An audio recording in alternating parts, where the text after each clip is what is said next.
Video आवडला तर like करा. Welcome to my blog. आज आपण बघूया बाजारासारखे दहीवडे घरी कसे बनवायचे. तर आपण इथे घेतली आहे 1 वाटी डाळ. आता आपण याला छान भिजू टाकूया. तुम्ही बघू शकता मी याला छानपैकी भिजू असे टाकलं आहे.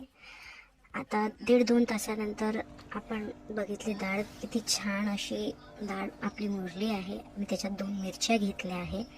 आता आपण याला मिक्सीमध्ये छानपैकी ग्राइंड करून घेऊया. तुम्ही बघू शकता आपली डाळ किती छान अशी झाली आहे. त्याला जसं थिक ठेवायचं, त्याचं पाणी यूज नाही करायचं. 1 चमचा मीठ असं टाकलं आहे मी त्यात. आता त्याला छानपैकी मिक्स करून घेते. एकीकडे मी पाणी घेतलं होतं, त्या पाण्यामध्ये सोडून बघितलं. पाण्याच्या जर वर आला तर समजायचं की आपलं मिक्स छान बनलं आहे आपलं मिक्सचर.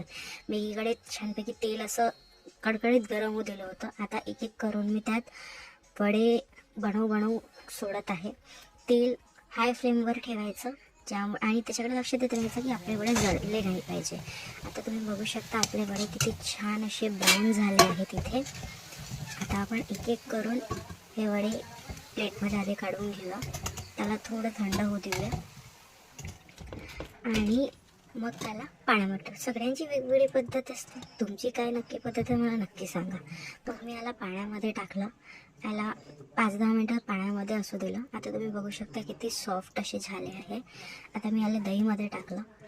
मी दही आधीच मिक्स करून ठेवलं होतं, तर मी याला आता दहीमध्ये टाकलं, साखरमध्ये मिक्स करून. तुम्ही बघू शकता आपले दही वडे. मला रेसिपी कशी वाटली मला नक्की छान अशी बनली. थँक्यू.